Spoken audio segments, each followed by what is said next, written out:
Hello everyone, welcome you all into the RTU solved paper series. आज हमारा है subject big data analytics का solved paper 2022 complete video. Each and every question का explanation करेंगे अपन into this video. 2022 का solved paper है। Let's start part A के।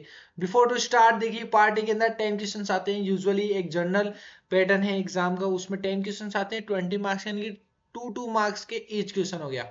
Part के अंदर पार्ट बी की बात करूं तो 7 क्वेश्चंस आते हैं, उसमें आउट ऑफ 5 ही करने होते हैं आपको एंड 20 मार्क्स का रहता है। पार्ट सी के अंदर 5 क्वेश्चंस आते हैं बट आपको 3 ही करने होते हैं एंड 30 मार्क्स का होता है। माय प्रेफरेंस इज, मैंने 9.5 सीजीपीए ग्रैब किया था एंड मैं आपको बता रहा हूं यहाँ पर लिख के ले लो गाइस कि आप पार्ट सी को स्टार्ट करो। अगर आपको पार्ट सी के 1 2 3 क्वेश्चन आ रहे हैं एक साथ, क्योंकि मैं चाहता हूं अगर आप पेपर करके आ रहे हो तो पार्ट सी स्टार्ट करो तो पार्ट सी कंप्लीट करो, पहले पार्ट बी स्टार्ट करो, फिर पार्ट बी करो, पार्ट ए करो, फिर पार्ट ए कंप्लीट करो। ये एक गुड इंप्रेशन जाता है कॉपी चेक करने वाले के लिए। और पार्ट सी में पहले करने को इसलिए बोल रहा हूँ क्योंकि पार्ट सी आप पहले करोगे ना तो बड़े क्वेश्चन पहले कर लोगे। अगर आपका कोई पेपर मिस हो जाता है तो पार्ट ए के 2 2 नंबर के क्वेश्चन हटेंगे, 1 2 3 हट जाएंगे, ठीक है। बाकी आपके 10 10 नंबर के आंसर्स पक्के हो जाएंगे। So that's a simple trick, मैं बता देता हूं अक्सर। चलते हैं पार्ट ए की ओर। पार्ट ए के अंदर समझते हैं। तो list out the terminologies included into the Hadoop building block. बहुत सिंपल है। लाओ पेन, लाओ, वो पेन खाए, मेरा पेन खाए। तो there are the 5 things: name node, data node, secondary name node, job tracker, task tracker. मैं आपको एक चीज बता दूं, जो आपका हडूप बिल्डिंग ब्लॉक्स है यानी हडूप जो है फाइल सिस्टम, वो आपका आपका मास्टर एंड स्लेव आर्किटेक्चर पे काम करता है। यानी कि एक मालिक है, एक गुलाम है। नेम नोड क्या है? मालिक है, मास्टर सर्वर है इनटू द HDFC आर्किटेक्चर। ये क्या करता है? एक्चुअल जो फाइल है आपकी HDFC में आप अपलोड करते हो ना, तो एक्चुअल डेटा ये नहीं रखता, ये फाइल की डिटेल रखता है, मेटा डेटा। फाइल का नाम क्या है, कौन सी डायरेक्टरी में रखी है, इसको किस चीज की परमिशन है, that kind of things.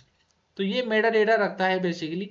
Data node actually slave node है, गुलाम है, कि काम तो उसको ही करना है असलियत में। मालिक ने तो बस बोल दिया ये करना है, तो असली काम तो डेटा नोड करेगा। तो एक्चुअल डेटा ब्लॉक्स कहां पर है? वो लोकल डिस्क में ये स्टोर करता है आपका data name node. Secondary name node, नाम से पता चल रहा है ये भी काइंड ऑफ मालिक है लेकिन सेकेंडरी है उसके बाद में। So often misunderstood, it is not a backup of the name node. पहली बात, बैकअप नहीं है भाई ये, ठीक है। Periodically merge the file system image, ठीक है। FSI इमेज होती है, जो भी फाइल सिस्टम की इमेज है वो जनरेट होती है एंड एडिट करता है लॉग्स को from the name node to reduce its memory load. जो इसकी मेमोरी एड ऑन होती जा रही है उसको रिड्यूस करने के लिए ये उसके लॉग्स को एडिट करता रहता है नेम नोड का। तो इसका सेकेंडरी काम है, मेन मालिक तो नेम नोड है। तो इसी में 2 चीज होती है, job tracker and task tracker, जो आपके मैप रिड्यूस फ्रेमवर्क में काम करते हैं, ठीक है। देखिए इसके बाद एक तो ये डायग्राम समझ में आना चाहिए आपको। नेम नोड है, फाइल जा रही है अलग अलग ब्लॉक्स में या अलग अलग कंटेंट में स्प्लिट होती है टुकड़ों में, और डेटा नोड इसको अलग अलग ब्लॉकों में रख रहा है। Block 1, block 2, block 3, block 4, block 5। इधर आप देखो दूसरी साइड मैप रिड्यूस फ्रेमवर्क आप यूज करते हो हडूप में, तो उसके अंदर एक क्लाइंट होता है, एक जॉब ट्रैकर होता है। ये भी एक काइंड ऑफ मास्टर होता है जो अलग अलग जॉब्स जो होती है वो असाइन करता है अलग अलग टास्क ट्रैकर को, जो उन जॉब्स को लेके उन टास्क को परफॉर्म करता है। यानी कि जॉब्स को स्प्लिट करते हैं अलग अलग टुकड़ों में और वो टास्क को देते हैं, वो अंदर मैप रिड्यूस परफॉर्म करता है। फाइनली रिड्यूस से आंसर मिलता है की वैल्यू पेयर के अंदर। ओके, सिंपल यही बता रखा होगा इसमें, एग्जीक्यूट किया जॉब ट्रैकर ने मैप रिड्यूस टास्क। तो 2 नंबर में इतना लिखना सफिशियंट है। Right A code about the writable interface. Okay, writable interface में 2 चीज होती है। राइटेबल एक काइंड ऑफ आपकी हडूप प्रोग्रामिंग में काम आता है, मैप्रेड्यूस प्रोग्रामिंग में। तो राइटेबल इंटरफेस में 2 मेन फंक्शन होते हैं, एक तो राइट, एक रीड फील्ड्स। तो राइट का काम है सीरियलाइज करना किसी भी ऑब्जेक्ट को, ऑब्जेक्ट टू बाइट में कन्वर्जन राइट करना। रीड वाला बाइट टू ऑब्जेक्ट वापस लाना, सो डीसीरियलाइजेशन। सो कस्टम एक क्लास यूज करोगे इसमें, कस्टम राइटेबल, ठीक है। तो आपको एक इंप्लीमेंट करना है, इंप्लीमेंट करें राइटेबल को आईडी और नेम के साथ में, ठीक है। जिसमें रीड फील्ड आपका डीसीरियलाइज करेगा डेटा को फ्रॉम द इनपुट स्ट्रीम, ठीक है।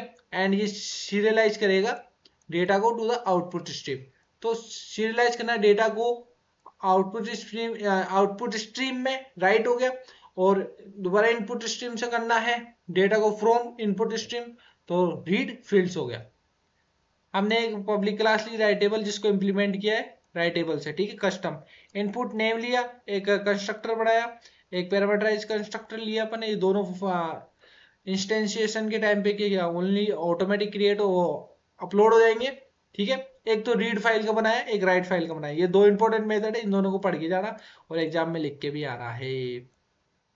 ये आईडी गेट करने का, सेट करने का, तो गेटर सेट रहे तो कुछ भी नहीं है, ठीक है, नॉर्मल गेटर सेट रहे और ये स्ट्रिंग टू आपका यहाँ पर प्रिंट करवा रहे हो। तो एक तो रीड करेगा, एक राइट करेगा, तो आप इसको सीरियलाइज करते हो पहले, फिर डीसीरियलाइज करते हो, that simple. So this is the simple code of writable interface. Like this video अगर अच्छा लग रहा है.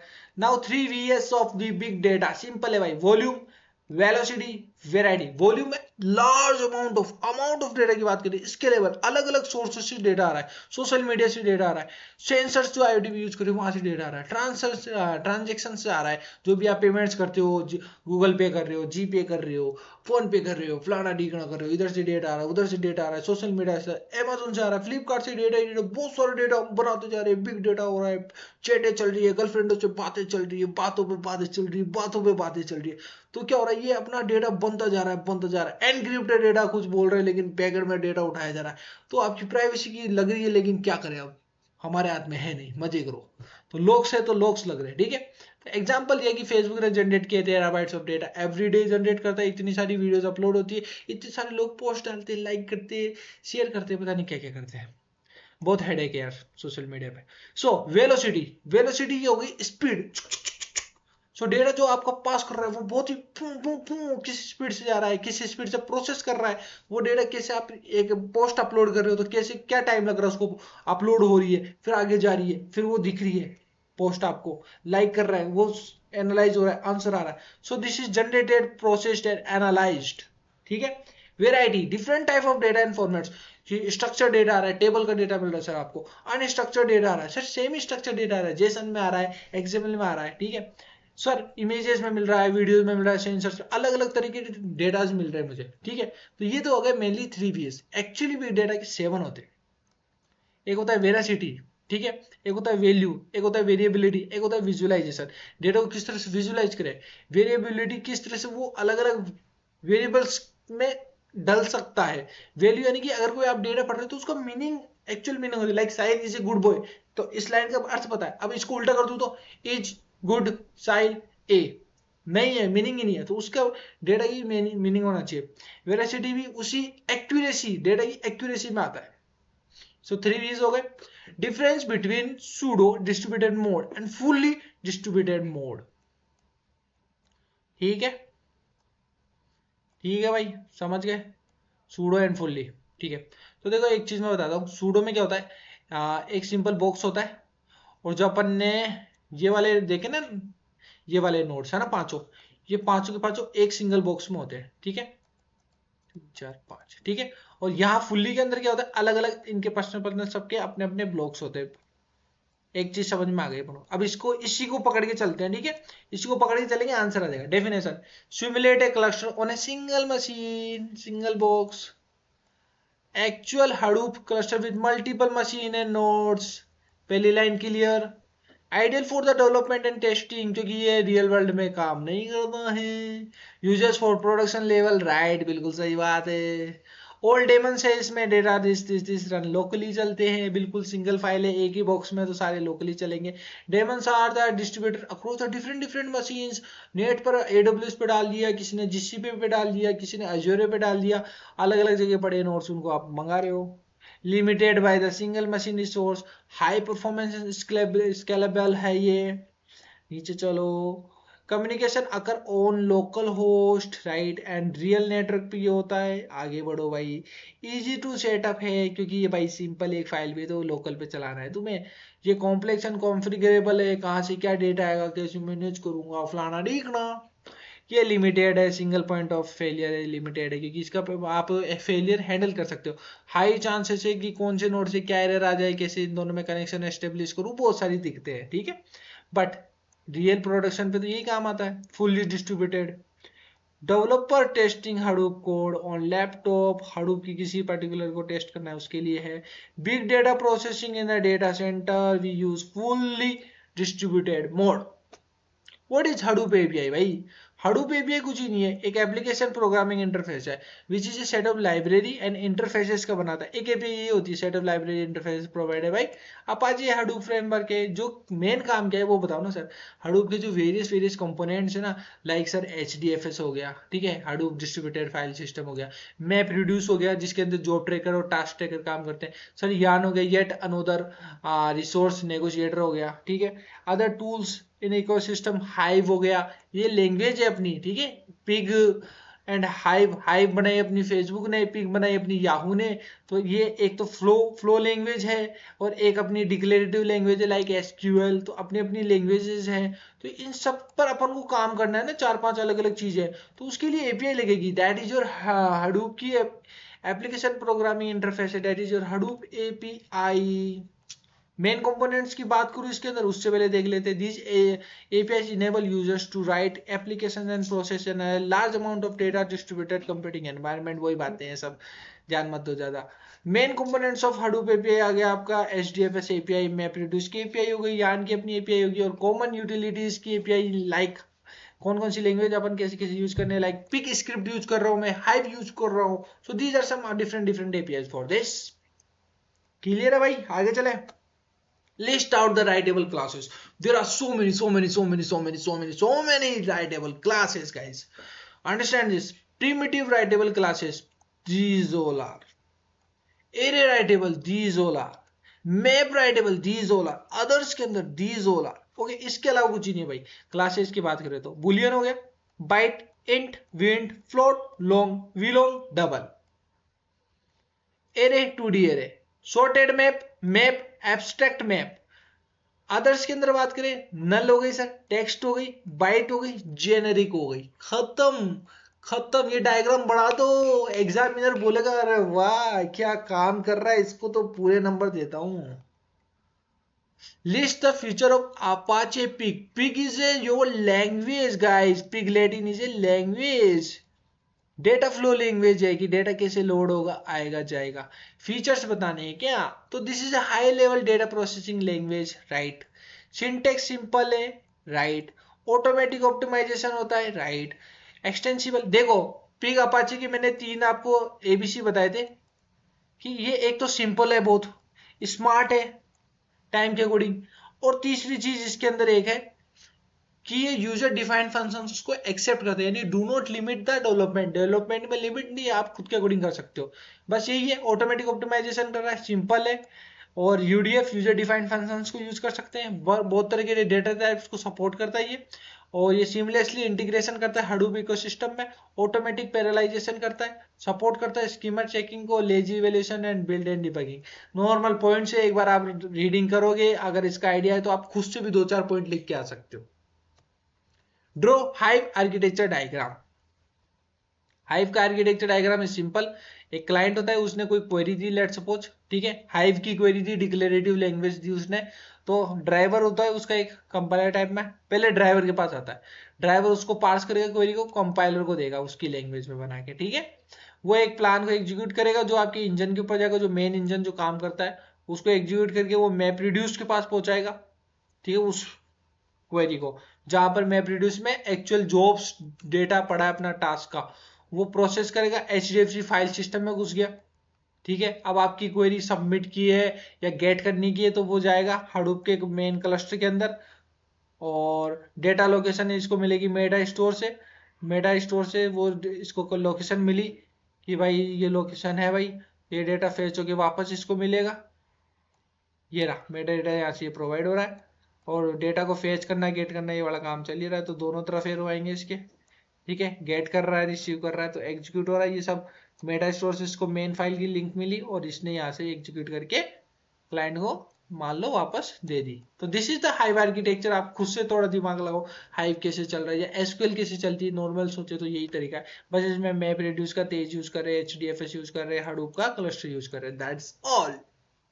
आगे बढ़ो भाई, बेनिफिट बता दो फिर अपाचे पिग के। पिग हमारी भाषा है भाई, लैटिन भाषा, जो अपाचे पिग को चलाने में काम करती है, बेसिकली बिग डेटा सोर्स को ऑपरेट करने में है, तो बस आ जाओ।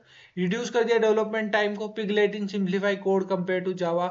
अब पिग लैटिन की एक चीज बता दूं, ये भाषा है ना, ये बीच में एक एब्स्ट्रैक्शन है मैप रिड्यूस, जो आपका जावा में कोड लिखा हुआ है बड़ा सा, ठीक है। तो आप ना जो भी कोई बिजनेस पर्सन आएगा ना, उसको ये कोड थोड़ी करना है, नहीं भाई, वो तो ये पिगलेटिन की सिंपल भाषा लिखेगा और उसको बैकएंड में इससे कनेक्ट होगी और आंसर ला के देगी। तो ये रिड्यूस कर दिया आपका डेवलपमेंट टाइम, पहली बात। सिंपलेस्ट डेटा प्रोसेसिंग है, क्योंकि डेटा फ्लो स्टेटमेंट से आंसर निकलता है इसका। फ्लेक्सिबल है डेटा हैंडलिंग के अंदर, स्ट्रक्चर्ड हो, सेमी स्ट्रक्चर्ड हो, अनस्ट्रक्चर्ड हो, आने दो आने दो आने दो, सबको हैंडल करेगा। पिग पिग पिग, ऑटोमेटिक पैरालाइजेशन, ठीक है। जो भी हाँ टास्क एग्जीक्यूट हो रहे हैं पैरेलल में, वो हडूप में ये ऑपरेट कर सकता है, नो इशू। एक्सटेंसिबल है, यूटीएफ को सपोर्ट करता है। एसक्यूएल लाइफ लैंग्वेज है, सिंपल है। डिफरेंट डिफरेंट स्कीमास स्ट्रक्चर को एक्सेप्ट करता है, किसी भी तरह का डेटा हो। ऑप्टिमाइजेशन में गुड है, हैंडल करता है कॉम्प्लेक्स डेटा ट्रांसफर, क्योंकि बिग डेटा के ऊपर बात हो रही है तो कॉम्प्लेक्स डेटा ट्रांसफॉर्मेशन तो होगी होगी। सपोर्ट करता है यूडीएफ को, तो that is your user can extend Pig functionality using user defined function. If I talk about the limitation of Apache Hive, तो आपका सीधा सिंपल यहाँ पर हाइव का कंपैरिजन होगा किससे, एसक्यूएल से। तो देखो यहाँ पर नो रियल टाइम क्वेरी है, hive has a high query latency and it is not suitable for the real time analytics.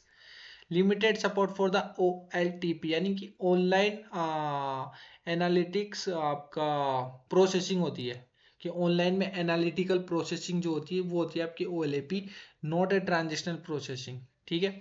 यानी कि ऑनलाइन में आपको एनालिटिक्स करना है, किसी की समरी निकालनी है डेटा की, या डेटा पर एनालाइज करना है, एनालाइजेशन करना है, तो उसके लिए lack of the full ACID property, क्योंकि एक्चुअल एसक्यूएल नहीं है ये, तो चीजें लिमिट करेंगे तो कंपेयर अपन एसक्यूएल से करेंगे कि एसक्यूएल में ऐसा क्या है जो इसमें नहीं है। ये इसमें ऐसा इसलिए नहीं है क्योंकि ये बहुत बिग डेटा सेट पे काम करता है। लिमिटेड सपोर्ट फॉर सब क्वेरीज, ऑब्वियसली नहीं होगा, क्योंकि बिग डेटा सेट है तो सब क्वेरी में तोड़ेंगे तो उसकी कॉम्प्लेक्सिटी बढ़ती जाएगी। हाई लेटेंसी है, okay, we can understand for this. Lack of the real time data uses होता है, I like insert update and delete, ये डज नॉट रियल टाइम में सपोर्ट नहीं करता कि रियल टाइम में इसको आप रन टाइम में इसको इंसर्ट कर दो, अपडेट कर दो, पहले करके रखना पड़ता है। परफॉर्मेंस बोटलनेक देखने को मिलता है क्योंकि queries can be slow due to the data crew and poor execution plans के कारण। तो आपका execution plan very very strong होना चाहिए गाइस, लाइक कर दो इसी बात पे। स्केलेबिलिटी लिमिटेशंस हो गई, high performance degrade with a very large data volumes and the Meta data management overhead, कि ऊपर से हाइव को मेटा डेटा को भी मैनेज करना है, which is can become difficult to manage at scale, बड़े लेवल पे, ठीक है। So lack of advance analytics features, तो हाई लेवल के आपके ML फंक्शंस, AI फंक्शन से मशीन लर्निंग के ऊपर जो TF IDF आपने सुना होगा, तो उस तरह के high level functions can't operate on the Apache Hive. So that's all about the part A. Part B and C के लिए you have to watch exclusive video on ESL के ज्ञान. Join the channel now. Thank you so much for watching this video and make your life better. I am telling you choice 23-22 का paper अच्छे से समझ लिया मेरे से, तो I am definitely damn sure आपका 25 का भी पेपर शानदार होगा with most question. Go and join the channel now.